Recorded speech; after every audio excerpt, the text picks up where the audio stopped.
Ladies and gentlemen, welcome back to the World CX Summit Asia. And right now we're on our keynote on how a remarkable customer experience can be your best sales and marketing strategy.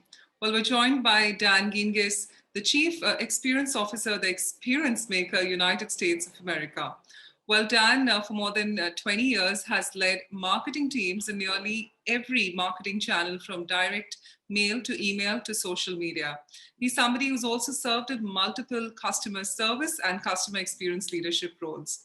Well, thank you so much, Dan, for joining us and giving us your valuable time today at the World CX Summit. We'd now request you to join us on the stage and screen by switching on your camera and being with us on the stage. Yes, perfect right there. Thank you so much, Dan. How are you doing? Doing great. So excited to be here at the World CX Summit, and we're going to have some fun in the next 20 minutes. Absolutely. So Dan, over to you now. Thank you. All right. Well, hello, everyone, and welcome again to the World CX Summit. My name is Dan Gingiss. I'm a customer experience speaker and coach, and I'm going to talk to you today about how a remarkable customer experience can be your best sales and marketing strategy. That's right. The introduction just said that I am a marketer and was a marketer for 20 years, and yet after overseeing all of those channels, I am absolutely a convert. I am convinced that customer experience is where we should be focusing all of our time and money instead of the next marketing campaign. Let's look at a couple quick facts. Did you know that there are more than 6 million blog posts that are published on the internet every single day? When we talk about tweets, it's over 500 million every single day. And don't even get me started on emails. Can you even imagine how many emails are sent every day? How about 258 billion emails? Now, folks, this is our competition for content. How in the world can we stand out with that much content bombarding our customers every day? My suggestion is that we can't, and we should stop trying to bombard our prospects and customers with more content. Because you know what they see? They see this. They see holes everywhere. They see you trying one marketing campaign today and that didn't work, so you try something else. So that didn't work, and we're going to try video today. No, we're going to try audio and a podcast. We're going to do some blogs. And it's all confusing and it's too much. And this is the picture that our prospects see. Now, if instead we focus on our customers, those are the people that are already paying us money, and we provide them great experiences, you know what's going to happen? They're going to tell other people about us. And we all know that when other people talk about us, it's a lot more credible, it's a lot more authentic than us talking about ourselves. It doesn't mean anything for me to tell you I'm a great speaker, but it means something for an event planner to say that, or for an audience member to say that. They're the credible ones. So when we talk about ourselves as a company, we're not nearly as credible as a customer talking about us. So let's get them doing that. You see, every company has what I like to call a leaky bucket. What this means is that most companies are so focused on the front door, on bringing in new customers, on boosting up sales. Every year, every quarter, the sales goal gets higher and higher and higher. Meanwhile, we've got people walking out the back door that we're not even paying attention to. And that's the leaky bucket. Now you can see here in this cartoon that my friend Ryan drew for me, that must be me hanging onto that bucket there because it's a handsome bald guy, right? Kind of looks like me, except that guy's hanging onto a net that is catching those customers as they fall out of the leaky bucket. And that's what I'm going to teach you to do, is to make sure those customers don't walk out the back door. Because here's the scary part. Most customers that walk out the back door never even tell you. They just leave and they go to the competition. So you don't even know what you did wrong. At least some customers will complain before they leave. And while it's tough to hear complaints, those are at least productive to help us get better in the future. But no worries, we don't want to lose any customers. We want to keep the customers we have, get them to stay with us longer, spend more, and most importantly, refer us to their friends, family, social media followers, and business associates. Now, it turns out that people are actually more willing to share positive experiences than negative ones. Believe it or not. It doesn't seem that way because when we look especially at social media, we see so many negative experiences. The truth is, as consumers, we don't have enough positive experiences to talk about, which is why we don't do it very often. And sure enough, if we were in a live setting right now, I would ask the audience, as I always do, raise your hand if you remember the last time that a brand absolutely wowed you and you couldn't wait to tell your friends and family. And about 4 of you would raise your hand. I don't know why it's always 4. Then I would say, hey, raise your hand if you remember the last time a brand disappointed you. And almost every hand goes up every single time. We've got to change that, because if we can be the company that creates positive experiences, we know from the data that people are more willing to share them. So the way to get our existing customers to talk about us in a positive way is to give them great experiences. So how do we do that? Well, I have a proprietary methodology that I call the WISE approach, because I want you to be wise. Now, WISE stands for witty, immersive, shareable, and extraordinary. And I'm going to walk through all 3 of these things. I'm going to walk through all 4 of them even. Now, a particular experience does not need to have all 4 of these. It can have just one, but the more that you stack on top, the more memorable your experience is going to be and the more remarkable. Now, I use the word remarkable very intentionally. Remarkable means worthy of remark, worthy of discussion. That's what we want. We want experiences that are worth talking about. All right, let's talk about witty first. Now, I want to warn you, witty does not mean being funny or telling jokes. Humor can be very dangerous, especially in marketing, because what one person thinks is funny, another person may find offensive. We don't want to get into that mess. Unless there are a few brands on the planet that seem to do that really, really well, but chances are you don't work for one of those brands. Witty is about being clever. It's about using language to your advantage and changing some words around that just become a little bit more friendly and fun. Let me show you what I mean. This is one of my favorite signs, and it's in downtown Manhattan on the side of a building. We are probably the lowest priced in the city. Now, who wants to do business with this company? I do, and I don't even know what they sell yet. I already know that they have a great sense of humor. I know that they're honest, right? Because if they knew they were the lowest price, they'd say so. And I want to find out more, all because they added the word probably on this sign. Now, it turns out it's a shoe store, by the way, and I did go in to check out the products. But one word can change an ordinary sign into an experience that is worth taking a picture of, not only sharing in a keynote, but also sharing on social media. This is my friend and former coach, Marquesa Petway. And Marquesa has a program called Speakerpreneur that helps speakers like me create additional revenue streams in their business, things like online courses and other things, so that they can make money in other ways besides from speaking. And thank goodness, because the speaking industry, like many, certainly got hurt last year. Now, look at Marquesa's website. When you go to log into her website, first of all, you see this amazing picture of her that shows off her personality so well. But the best part is that login button. Log in, darling. Now, if you know Marquesa, you know that is absolutely her. That is her personality, and she owns it. When you meet Marquesa, she is an experience in herself, right? She is a big, bold presence in the room. And log in, darling, in one word, shows that to people. And how hard was that to do? Was it expensive? Was it difficult? Did it take up time? No, she added one word to a button, but she completely changed how the website appears to people. We have so much real estate to do this because we all have websites and mobile apps and marketing materials and contracts and invoices and all these ways that we talk to people, and yet we don't take enough time to have a little fun.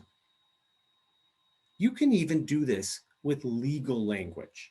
There's a company in Malaysia called iFlix, which is a video streaming company. Now, like many companies, iFlix has a disclaimer at the bottom of their corporate emails that says, if you're the unintended recipient of this email, you must delete it, or we take your firstborn child, et cetera, et cetera. iFlix's disclaimer is a little bit different.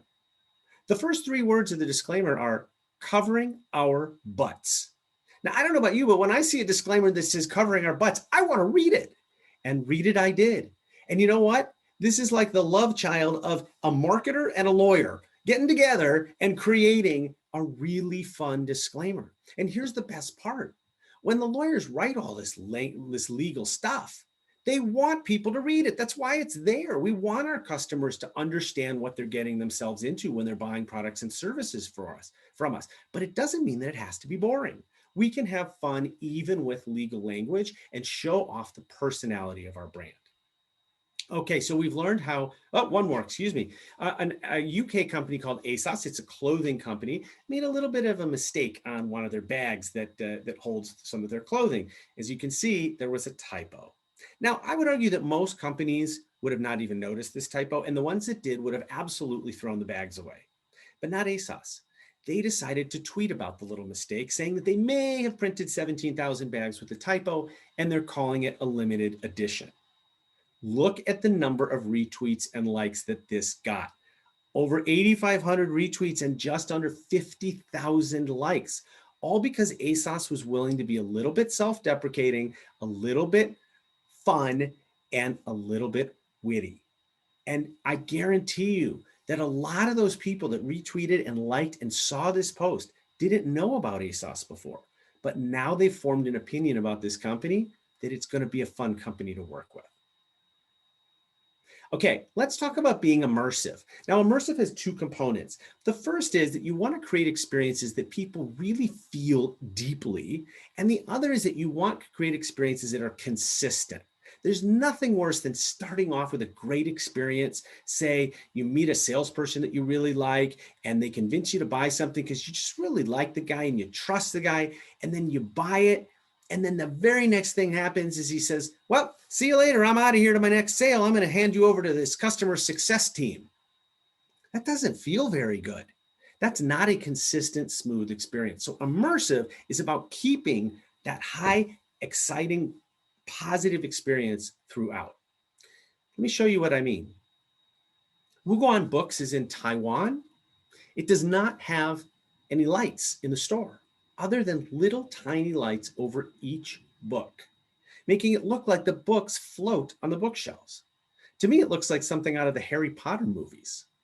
What's interesting about this bookstore is that, first of all, when people walk in, it takes them a couple of moments to get situated because it's very dark, so your eyes have to adjust. But what they find is that people spend more time focused on individual books, looking at them like they're pieces of art, and then picking them up and thumbing through them. Now, Wuguan Books does not have anywhere near the number of books that a typical bookstore has. They have about 400 books in their store, whereas a typical bookstore would have around 2,500 books. But Wuguan Books is a very successful bookstore because they are creating an experience for people. What they're finding is that not only are people lingering longer, but they're buying books that they would have never thought about buying when they walked in the door, because they were provided an experience and the opportunity to feel the books in an immersive way that they hadn't been able to do before.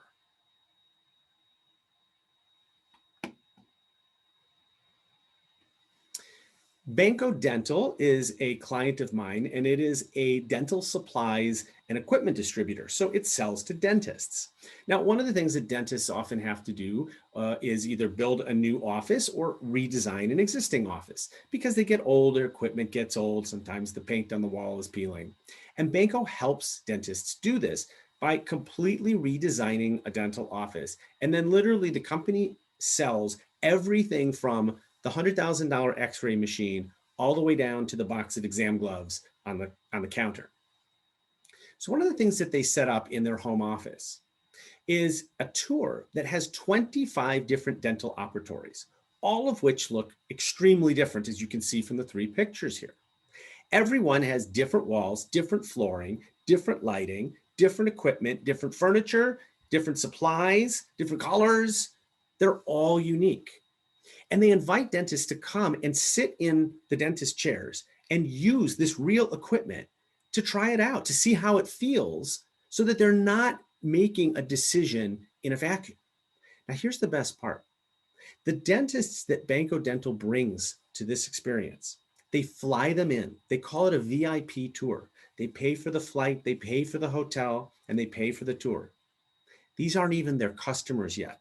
These are just prospects. And you know what happens?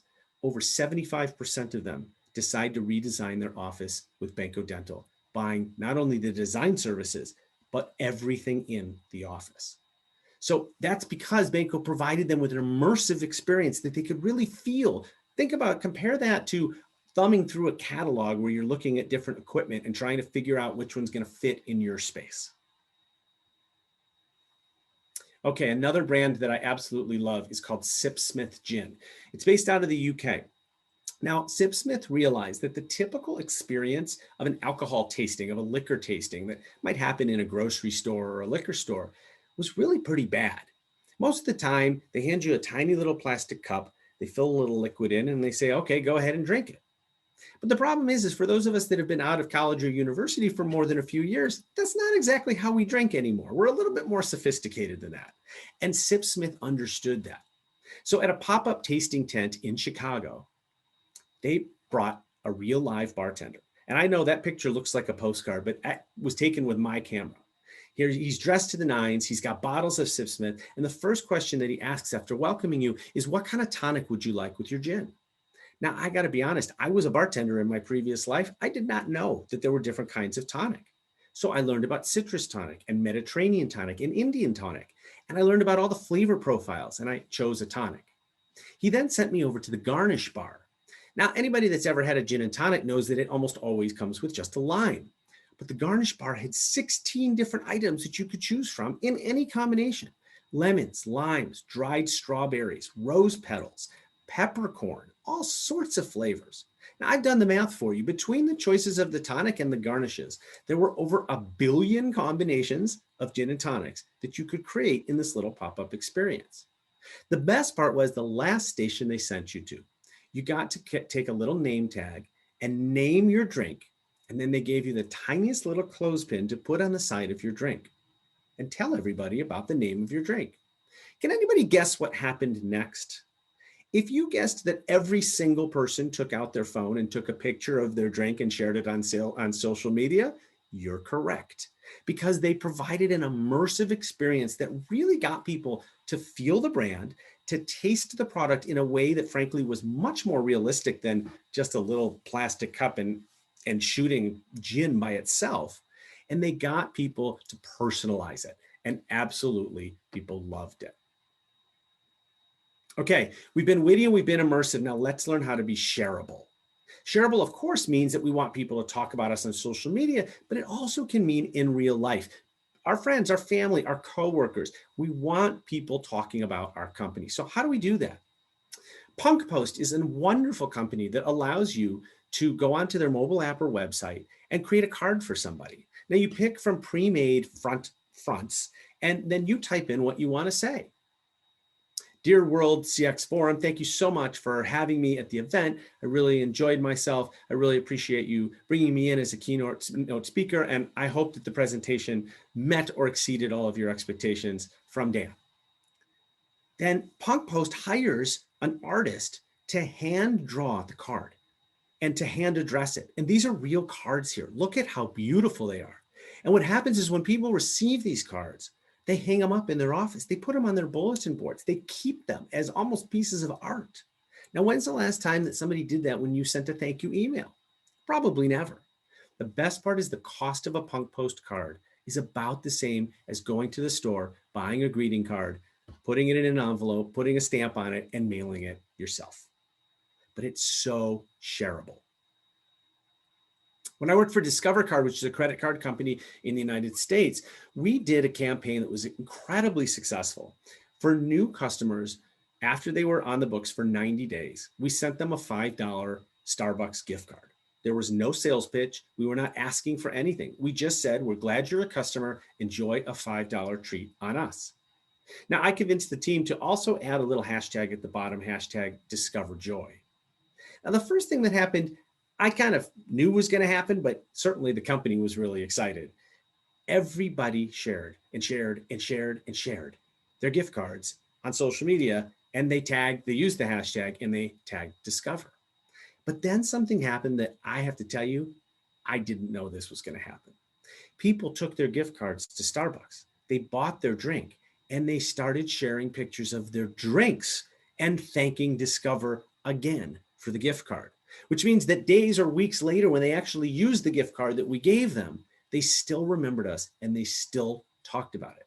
Now, keep in mind, This was a $5 gift card. It's not like it was a $1,000 gift card or a life-changing amount of money. It was $5. It was one coffee, but it meant so much to people that they were willing to share it and say nice things about the brand. And that kind of marketing is what we've all been looking for. It's word of mouth, right? It's priceless. You can't buy marketing like that.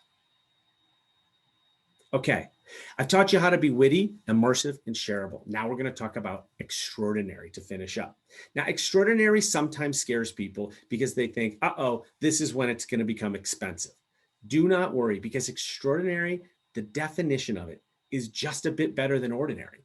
It doesn't mean that you have to go and put on a private $5 million fireworks show for your clients. Nobody's suggesting that you do that.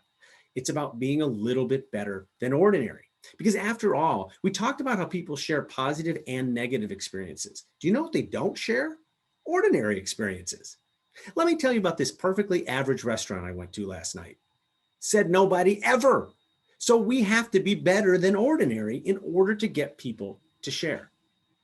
Now, back in the days where I was traveling more and staying in hotels, this particular hotel room really stuck out to me. Do you know what this is? Well, as usual, in the middle of the night, I woke up. It was really dark because hotel rooms are always darker than my room at home. I don't know why. I couldn't even remember which hotel I was in, but I knew I had to go to the bathroom. So I put my feet on the floor, and this little light lit up automatically and showed me the way to the bathroom. Wow. I mean, in the middle of the night, I'm having an amazing customer experience that I didn't expect.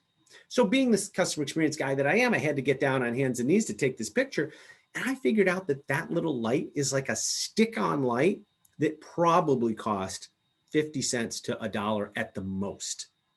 This was not an expensive change, but it was a game changer in terms of the actual experience, turning it from ordinary to extraordinary and solving a real customer problem.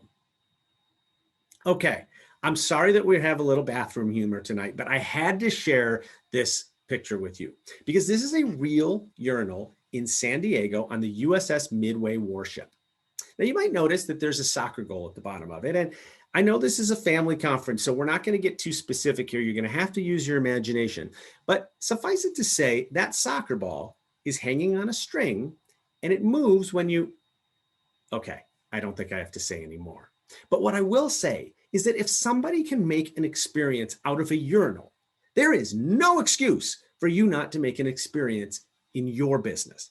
Every company can do it. Every company, I don't care if you're B2C or B2B, I don't care if you're in construction or you're selling the hottest products online, you can create an experience for your customers using the WISE framework. So to get people talking more positively about your brand on social media or in real life, be wise, witty, immersive, shareable, and extraordinary. Thank you so much for your time today. My name again is Dan Gingiss. My company is The Experience Maker. And if you would like more from me, and in fact, you would like to learn how to be wiser than your competition, I have two ways for you to do that. The first is to scan this code and you will get to the sign up for my customer experience newsletter. It only comes out twice a month because I don't like filling up my inbox either. It has tips, articles, videos, events, all sorts of things, customer experience, and you will be the first to learn about a brand new, completely complimentary 10-day customer experience challenge that I will be launching in the next couple of weeks. I also have a brand new book coming out that covers the WISE methodology with tons more examples and actually adds an R to the end, wiser, to help you be wiser than your competition. Thanks again. So great to be here today with you. I hope you enjoy the rest of the conference, and I really appreciate your attention. Take care. Thank you. Thank you so much, Dan.